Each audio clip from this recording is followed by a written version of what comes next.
A las gentes no les interesa comprender realmente el hondo significado de la muerte. A las gentes lo único que realmente les interesa es continuar en el más allá, y eso es todo. Desde el nacimiento hasta la muerte fluyen dentro del organismo distintos tipos de energía. El único tipo de energía que el organismo humano no puede resistir es el rayo de la muerte. Este rayo posee un voltaje eléctrico demasiado elevado. El organismo humano no puede resistir semejante voltaje. Así como un rayo puede despedazar un árbol, así también el rayo de la muerte, al fluir por el organismo humano, lo destruye inevitablemente. El rayo de la muerte conecta al fenómeno muerte con el fenómeno nacimiento. El rayo de la muerte origina tensiones eléctricas muy íntimas y cierta nota clave que tiene el poder determinante de combinar los genes dentro del huevo fecundado. El rayo de la muerte reduce el organismo humano a sus elementos fundamentales. De Samael Aumbeor, del libro Educación Fundamental. Lo que somos. Lo primero que uno necesita saber en la vida es de dónde viene, para dónde va, cuál es el objetivo de su existencia, para qué existimos, por qué. Incuestionablemente, si queremos nosotros saber algo sobre el destino que nos aguarda y sobre lo que es la vida en sí, se hace indispensable, primero que todo, saber qué es lo que somos. Eso es urgente, inaplazable, impostergable. El cuerpo físico en sí mismo no es todo. El cuerpo está formado por órganos y cada órgano está compuesto por células. A su vez, cada célula está compuesta por moléculas y cada molécula por átomos. Si fraccionamos cualquier átomo, liberamos energía. Los átomos en sí mismos se componen de iones que giran alrededor de los electrones, los protones y de neutrones, etc. Todo eso lo sabe la física nuclear. En última instancia, el cuerpo físico se resume en distintos tipos y subtipos de energía, y eso es interesantísimo. El mismo pensamiento humano es energía. Del cerebro salen determinadas ondas que pueden ser registradas sabiamente. Ya sabemos que los científicos miden las ondas mentales con aparatos muy finos, y se les cataloga en forma de microvoltios. Así pues, en última instancia, nuestro organismo se resume en distintos tipos y subtipos de energía. La llamada materia no es más que energía condensada. Por eso dijo Albert Einstein, energía es igual a masa multiplicada por la velocidad de la luz al cuadrado. También afirmó en forma enfática, la masa se transforma en energía, la energía se transforma en masa. Así que, en última síntesis, la llamada materia no es más que energía condensada. El cuerpo físico tiene un fondo vital orgánico. Quiero referirme al Lingam Sarira de los teósofos, la condensación biotermoelectromagnética. Dicho cuerpo es el asiento de la vida orgánica. Ningún organismo podría vivir sin el cuerpo vital. Cada átomo del cuerpo vital penetra dentro de cada átomo del cuerpo físico y lo hace vibrar y centellear. Todos los fenómenos químicos, fisiológicos y biológicos, todo fenómeno de percepción, todo proceso metabólico, toda acción de las calorías, etc., tiene su base en el cuerpo vital. Este cuerpo es realmente una especie de doble orgánico. Si, por ejemplo, un brazo de ese doble vital se sale del brazo físico, sentimos que la mano se nos duerme. Al penetrar cada átomo del cuerpo vital dentro de cada átomo del cuerpo físico, se produce una vibración. La vibración esa que siente uno cuando se le duerme un brazo y quiere despertarlo, una especie de hormigueo, por decirlo así. Si se le sacara definitivamente el cuerpo vital a una persona física y no se le volviera a traer, moriría la persona física. Así que resulta interesante eso del cuerpo vital. Sin embargo, ese cuerpo no es más que la sección superior del cuerpo físico. Es, dijéramos, la parte tetradimensional del cuerpo físico. Los vedantinos consideran al cuerpo vital y al cuerpo físico como un todo, como una unidad. Un poco más allá de ese cuerpo físico, con su asiento vital orgánico, tenemos nosotros al ego. En sí mismo, el ego es una suma de diversos elementos inhumanos que en nuestro interior cargamos. Es obvio que a tales elementos los denominamos ira, codicia, lujuria, envidia, orgullo, pereza, gula, etc. Son tantos nuestros defectos que aunque tuviéramos 1000 lenguas para hablar y paladar de acero, no acabaríamos de enumerarlos a todos cabalmente. Hay gentes que entronizan al ego en el corazón y le hacen un altar y le adoran. Son equivocados sinceros que suponen que el ego en sí mismo es divinal, y en esto están perfectamente equivocados. Hay quienes dividen al yo en dos, el yo superior y el yo inferior. Quieren que el yo superior controle al yo inferior. No quieren darse cuenta esas gentes de que sección inferior y sección superior son la misma cosa. El yo en sí mismo es tiempo. El yo en sí mismo es un libro de muchos tomos. En el yo están todas nuestras aberraciones, todos nuestros defectos, aquello que hace de nosotros verdaderos animales intelectuales en el sentido más completo de la palabra. Algunos dicen que el alter ego es divino y le adoran. Es otra forma de buscar escapatorias para salvar al yo, para divinizarlo. El yo es el yo, y eso es todo. Lo que queda. Obviamente al panteón van 3 cosas: el cuerpo de carne y hueso, que se pudre en el sepulcro; segundo, el cuerpo vital o cuerpo bioplástico, como le llaman los rusos, que flota cerca del cadáver y se va descomponiendo poco a poco, conforme el cuerpo físico también se va descomponiendo. Sabemos muy bien que cada 7 años cambia totalmente el cuerpo físico, y no queda ni un solo átomo antiguo en dicho cuerpo. Empero, el cuerpo vital no cambia. En dicho cuerpo están contenidos todos los átomos de la niñez, de la adolescencia, de la juventud, madurez, vejez y decrepitud. Tercero, la personalidad humana. La personalidad no es el cuerpo físico. La personalidad es energética. No se puede ver con los ojos físicos, pero existe. Cuando uno viene al mundo no trae personalidad. Esta se forma con el ejemplo de los padres, con lo que uno aprende en la escuela, con las experiencias de la vida, etc. En realidad, la personalidad se forma durante los 7 primeros años de la infancia y se robustece con el tiempo y con las experiencias. La personalidad es hija de su tiempo, nace en su tiempo y muere en su tiempo. No existe ningún mañana para la personalidad del muerto. Después de la muerte del cuerpo físico, la personalidad está dentro del sepulcro, pero sale cuando alguien lleva flores, cuando algún doliente la visita, ambula por el panteón y vuelve a su sepulcro. La personalidad humana es perceptible para los clarividentes. Cualquier persona que tenga un poquito de extrapercepción podrá ver cómo la expersonalidad se va desintegrando lentamente en el cementerio. Voy a contarles en relación con esto un hecho insólito. Por ahí, en una fiesta, cierta dama supo distinguirse por su inmensa alegría, pues obviamente destacaba entre todos los invitados por su carácter jovial y por su belleza física. Muchos jóvenes danzaron con ella hasta las 3 de la mañana, hora esta en que la dama manifestó tener mucho frío. Uno de sus admiradores le prestó una chamarra, chupa o chaqueta, para que se abrigara. Luego un cumplido caballero se ofreció para acompañarla hasta su casa. La dama no declinó tal atención caballeresca y salió, pues, de la sala de festín. En veloz automóvil, la dama, acompañada por el joven que le ofreciera su compañía y por algunos otros varones amigos de este último, llegó hasta la puerta de su casa. El personal de compañía se despidió de la susodicha dama al tiempo que ésta penetró en su morada. Al día siguiente, el caballero dueño de la prenda de vestir, prestada a la dama, junto con sus amigos, tocó a la puerta de aquella mansión con el evidente propósito de recuperar la prenda. Una anciana abrió la puerta a tiempo que preguntara: «¿Qué desean ustedes, señores?» «Venimos», dijo uno de los jóvenes, «por una chamarra que le presté anoche a la señorita fulana de tal». «Oh», dijo la anciana, «si ustedes quieren esta prenda de vestir, deben ir a buscarla al panteón. La hallarán sobre la tumba de mi nieta.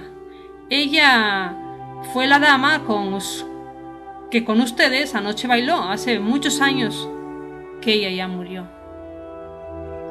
Los jóvenes alarmados se dirigieron ciertamente al panteón, buscaron el sepulcro de la dama y lo hallaron, y sobre este último encontraron la chamarra. Vean ustedes, mis amigos, un caso extraordinario de materialización.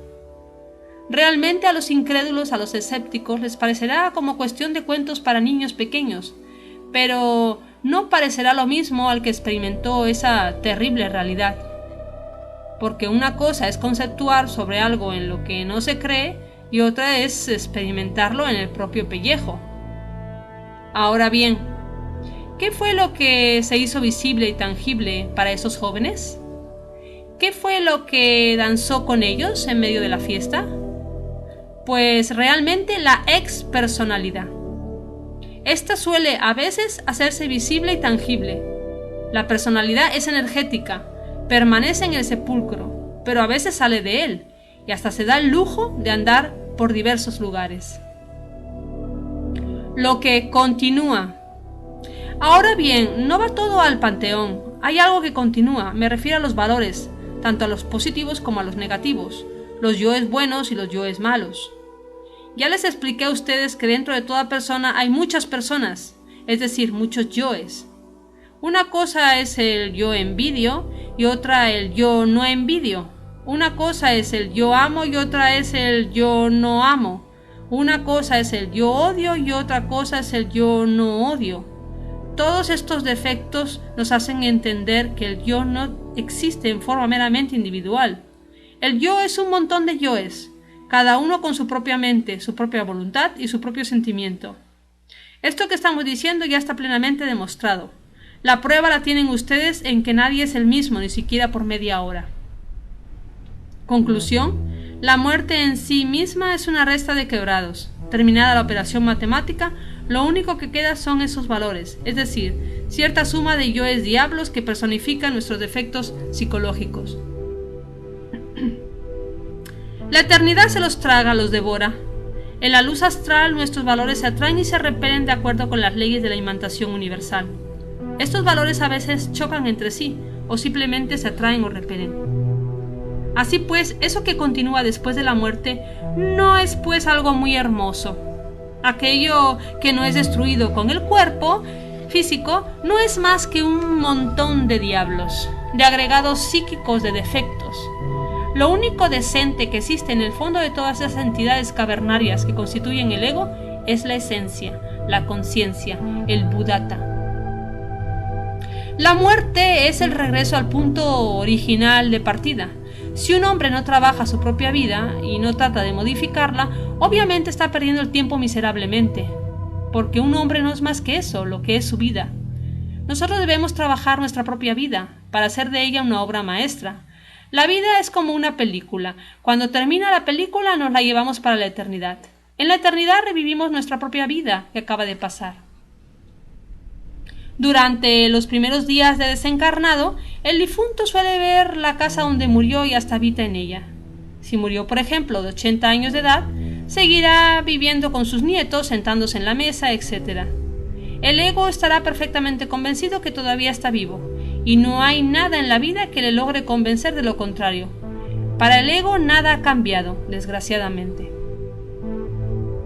Él ve la vida como siempre. Sentado, por ejemplo, ante la mesa de comedor, pedirá sus alimentos acostumbrados. Obviamente, no le verán sus dolientes, pero el subconsciente de sus familiares responderá. Ese subconsciente pondrá en la mesa los indicados alimentos. Es obvio que no va a poner los alimentos físicos, porque eso sería imposible, pero sí pone formas mentales muy similares a las de los alimentos que el difunto acostumbraba a consumir. Puede ser un velatorio el desencarnado. Jamás supondría que ese velatorio tenga algo que ver con él. Más bien piensa que tal velatorio corresponde a alguien que murió, a otra persona, mas nunca creería que corresponde a él. Se siente tan vivo que ni remotamente sospecha su defunción. Si sale a la calle, está tan absolutamente igual todo que podría hacerle pensar que nada ha sucedido.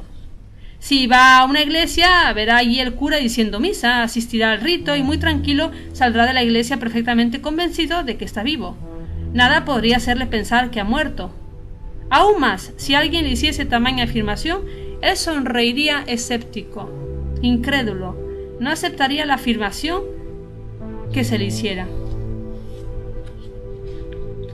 Los ángeles de la vida y de la muerte. La muerte y la concepción se encuentran íntimamente relacionadas. Los extremos se tocan. El sendero de la vida está formada con las huellas de los cascos del caballo de la muerte. Los últimos instantes del agonizante se hallan asociados a las delicias eróticas de las parejas que se aman. El último segundo de la vida, en el momento preciso en que exhalamos el final aliento, transmitimos al futuro organismo que nos aguarda allende el tiempo y la distancia cierto diseño cósmico particular que viene a cristalizarse en el huevo fecundado. Es por medio del cordón de plata, el famoso antacarana, cómo quedamos conectados con el zoospermo fecundante. No está de más afirmar que la esencia solo viene a penetrar en el cuerpo físico en el instante en el que hacemos nuestra primera inhalación. Samael Aun Weor, del libro El misterio del auro florecer. Como ya dijimos, en las dimensiones superiores del espacio viven seres inefables, hombres en el sentido más completo de la palabra, ángeles, arcángeles, dioses, etc. Cada una de esas inteligencias divinas desempeña una labor en el mundo que habita. Todos los procesos de la vida y de la muerte del ser humano están regidos por oleadas de estos seres inefables. Queremos en estos momentos, y a fin de ilustrar más ampliamente nuestro tema, referirnos en forma enfática a los ángeles de la vida y de la muerte. Los ángeles que rigen los procesos de la concepción viven normalmente en la cuarta dimensión, en el mundo etérico o vital. Los que gobiernan la muerte en la quinta dimensión, el famoso mundo astral del ocultismo. Los primeros conectan el ego con el zoospermo, los segundos rompen la conexión que existe entre el ego y el cuerpo físico. Los ángeles de la vida tienen figuras de niños, saben mucho de medicina oculta, tienen poder sobre las aguas de la existencia, sobre la matriz, sobre el líquido amniótico, sobre los órganos creadores, etc. No hay duda de que los ángeles de la vida trabajan con las mujeres durante el parto. Ellos pueden abrir toda matriz y ayudar en todo nacimiento. Suelen ser médicos asombrosos. Realmente ellos son los encargados de conectar el hilo de la vida con el zoospermo fecundante. Ellos son los agentes secretos que ayudan a toda mujer parturienta. La criatura se gesta en el vientre, pero el alma que regresa solo entra realmente en el cuerpo en el instante en que el niño hace la primera inhalación de aire. Comprender esto es vital e indispensable. Así pues, nosotros, antes de esta vida que tenemos actualmente, tuvimos no solo una pasada existencia, sino muchas otras.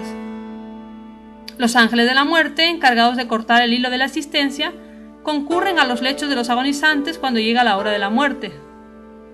En el instante preciso en que exhalamos el último aliento, el ángel de la muerte saca el cuerpo del alma y corta con su guadaña el cordón de plata. Cierto hilo misterioso, plateado, que conecta ese alma con ese cuerpo físico. Tal cordón magnético se corresponde con el cordón umbilical y puede alargarse o acortarse hasta el infinito.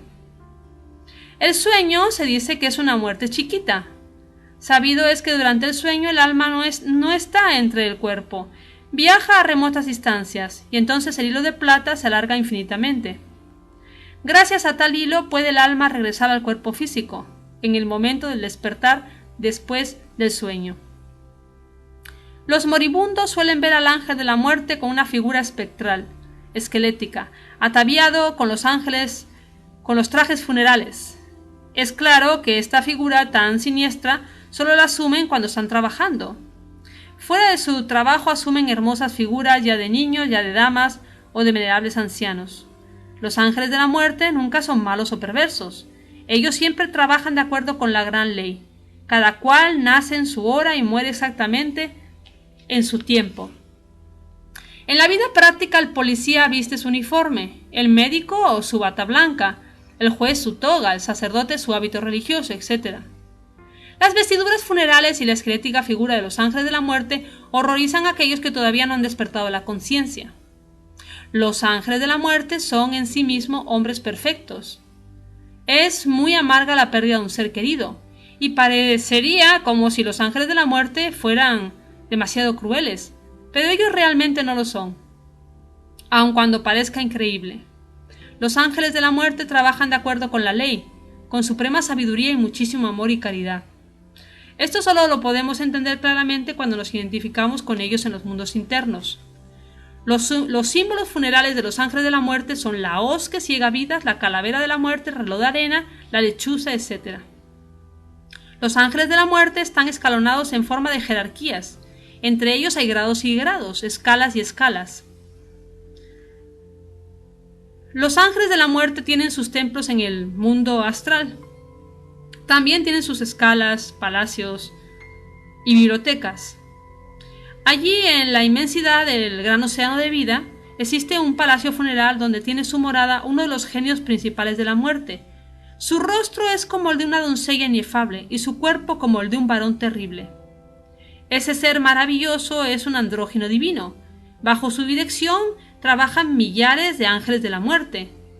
En su biblioteca existen millares de volúmenes donde están escritos los nombres y datos kármicos de todos aquellos que deben morir, cada cual a su día y a su hora, de acuerdo con la ley del destino, el karma.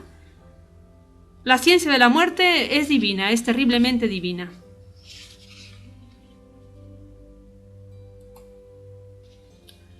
Los 3 juicios que vive el desencarnado. Los misterios de la muerte son grandiosos. Jesús, en la soledad del desierto, conoció a la adorable diosa de la muerte después de haber subido del Jordán. La diosa madre de la muerte es conocida entre los aztecas con el nombre de Mixtalcíhuatl, y ella es el jefe supremo de los ángeles de la muerte. Ella es la única que nos liberta del dolor y de la amargura. Ella nos saca millones de veces de este valle de lágrimas, siempre llena de inmenso amor maternal, llena de caridad, adorable y buena. La bendita diosa de la muerte es amor y caridad. Los aztecas la representan con una diadema de 9 cráneos. 9 es la iniciación. El que realice el arcano 13 se libera totalmente. Ella recibe y da. Por eso la representaron con 4 manos. Samael Aun Weor, del libro Misterios Mayores. El libro tibetano de los muertos dice: has estado en un desmayo durante los últimos 3 días y medio. Tan pronto como te recobres de ese desmayo, tendrás el pensamiento: ¿qué ha pasado? Que en ese momento todo el samsara, universo fenoménico, estará en revolución. El libro tibetano de los muertos asegura, pues, que todos los hombres caen en el momento de la muerte en un desmayo que dura 3 días y medio. Max Hendel, Rudolf Steiner y muchísimos otros autores sostienen que durante estos 3 días y medio, el ego desencarnado ve pasar toda su vida en forma de imágenes y en orden retrospectivo. En el momento de la muerte, durante los 3 días y medio siguientes, nuestra conciencia y nuestro juicio interno son liberados por la descarga electrónica. Entonces vemos pasar toda nuestra vida en forma retrospectiva. La descarga es tan fuerte que el hombre cae después en un estado de coma y de sueños incoherentes. Solo aquello que poseen eso que se llama alma, hablando en un lenguaje riguroso, pueden resistir la descarga electrónica sin perder la conciencia. Si hemos empleado en forma genérica el término de alma, es para que la gente nos entienda. Realmente el ser humano todavía no tiene alma. Lo que tiene es un embrión llamado conciencia, esencia, con las posibilidades latentes dentro de ella para que germine, crezca y acaba convirtiéndose en auténtica alma. Pasados 3 días y medio, pues, la esencia entra en un estado de conciencia de tipo lunar. En el momento de la muerte revivimos la vida en forma retrospectiva, bajo la descarga electrónica, pero en forma muy rápida y terrible. Muchos son los que han narrado ese primer juicio o retrospección rápida que vive la esencia ante un inminente peligro de perder el cuerpo físico. Después, como dijimos, tiene que pasar el difunto aquel por un segundo juicio o retrospección. Tiene que revivir en el mundo astral toda la existencia que acaba de pasar, pero la revive en una forma tan natural y a través del tiempo que el difunto, identificado con la misma, de verdad saborea cada una de las edades de la vida que terminó. Si era de 80 años, por ejemplo, por un tiempo estará acariciando a sus nietos, sentándose a la mesa, acostándose en su consabida cama, etc. Pero a medida que va pasando el tiempo, él va adaptándose a otras circunstancias de su propia existencia. Pronto se sentirá viviendo la edad de los 79 años, o de los 77, o de los 70, etc. Y si vivió en otra casa a la edad de los 70 años, se verá viviendo en aquella otra casa. y dirá lo mismo que dijo, y hasta su aspecto físico y psicológico asumirá el aspecto que tenía cuando era de 60 años. Y si vivió a la edad de los 50 años en otra ciudad, a esa edad se verá viviendo en esa otra casa. Al tiempo que cambia su aspecto psicológico, su fisonomía también cambia, formándose de acuerdo con la edad que tenga que revivir. A la edad de 20 años, por ejemplo, tendrá exactamente la fisonomía que tuvo cuando era de 20 años. A la edad de 10 años se verá hecho un niño, y cuando llegue el instante que haya terminado de revisar su existencia pasada, toda su vida habrá quedado reducida a sumas y a restas de operaciones matemáticas. Esto es muy útil para la conciencia. Terminado el trabajo retrospectivo, es claro que tenemos plena conciencia del resultado final de la vida que acaba de pasar. Es entonces y solo entonces cuando todo aquel que no esté definitivamente perdido toma la decisión de enmendar sus errores y pagar lo que debe. El juicio final es el que decide la suerte de los desencarnados. Cuando el difunto ha revivido en forma retrospectiva toda la vida que acaba de pasar, entonces tiene que presentarse ante los tribunales del karma para ser juzgado. La leyenda de Zoroastro dice: todo aquel cuyas buenas obras exceden en 3 gramos a su pecado va al cielo, todo aquel cuyo pecado es mayor al infierno. En tanto que aquel en el que ambos sean iguales permanece en el Hanistikán hasta el cuerpo futuro o resurrección. Es inevitable que una vez que se ha repasado la vida tal como sucedió, tenga que presentarse el difunto ante los tribunales de la ley, ante los señores del karma. Esto es lo que se llama presentarse uno ante los tribunales de Dios o de la justicia objetiva. Tales tribunales son perfectamente distintos a los de la justicia subjetiva o terrenal. En los tribunales de la justicia objetiva solo reina de verdad la ley y la misericordia, porque es obvio que al lado de la justicia siempre está la misericordia. De tal juicio o de tal fallo resulta el porvenir del desencarnado. 3 son los caminos que se abren. Primero, unas vacaciones en los mundos superiores antes de regresar a este mundo. Este camino es para las gentes que se lo merecen de verdad. Segundo, retornar en forma mediata o inmediata a una nueva matriz. Ese retornar o regresar a este mundo suele ser bastante doloroso. Tercero, descender a los mundos infiernos hasta la muerte segunda de que habla el Apocalipsis de San Juan y el Evangelio del Cristo. Obviamente, quienes logran el ascenso a los mundos superiores pasan por una temporada de gran felicidad. Normalmente el alma, o lo que es más exacto, la conciencia, se encuentra embotellada entre el yo de la psicología experimental, entre el ego que, como ya dijimos, es la suma de distintos elementos inhumanos. Más sucede que aquellos que suben a los mundos superiores abandonan al ego temporalmente. En estos casos la conciencia, la esencia, el buddhata, o como querramos llamarla, sale de dentro de ese calabozo horrible que es el ego, el yo, para ascender al famoso Devachan, de que nos hablaran los hindustanes, una región de felicidad inefable en el mundo de la mente superior del universo. Allí se goza de una auténtica felicidad. Allí se encuentran los desencarnados con los familiares que abandonaron hace tiempo, encuentran, dijéramos, la esencia de ellos. Posteriormente, esa esencia o conciencia abandona también el mundo de la mente para entrar en el mundo de las causas naturales. El mundo causal es grandioso, maravilloso. En el mundo causal resuenan todas las armonías del universo. Allí se sienten en verdad las melodías del infinito. Sucede que en cada planeta hay múltiples sonidos, pero ellos en sí sumados dan una nota síntesis, que es la nota clave del planeta. El conjunto de notas claves de cada mundo resuena maravillosamente entre el coral inmenso del espacio estrellado. Esto produce un goce inefable en la conciencia de todos aquellos que disfrutan la dicha en el mundo causal. También encontramos en el mundo de las causas naturales a los señores de la ley, los que castigan y premian a los pueblos y a los hombres. Encontramos en el mundo de las causas naturales a los verdaderos hombres, a los hombres causales. Allí les hallamos trabajando por la humanidad. Encontramos en el mundo de las causas naturales a los principados, o príncipes del fuego, del aire, de las aguas y de la tierra. La vida palpita intensamente en el mundo de las causas naturales. El mundo causal es precioso en sí mismo, resplandece un azul profundo, intenso como el de una noche llena de estrellas, iluminada por la luna. No quiere decir que no haya otros colores, sí los hay, pero el color básico fundamental es el azul intenso, como el de una noche profunda, luminosa, estrellada. Quienes viven en esa región son felices en el sentido más trascendental de la palabra, pero todo premio a la larga se agota. Cualquier recompensa tiene su límite, y llega el instante, claro está, en que la esencia que ha entrado en el mundo causal debe retornar, regresar y descender inevitablemente para meterse nuevamente dentro del ego, dentro del yo de la psicología experimental.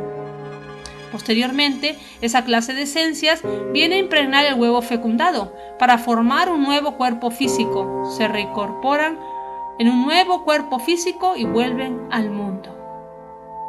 Otro es el camino que aguarda a los que descienden a los mundos infiernos. Se trata de gentes que ya cumplieron su tiempo, su ciclo de manifestación, o que fueron demasiado perversos. Tales gentes involucionan inevitablemente dentro de las entrañas de la tierra.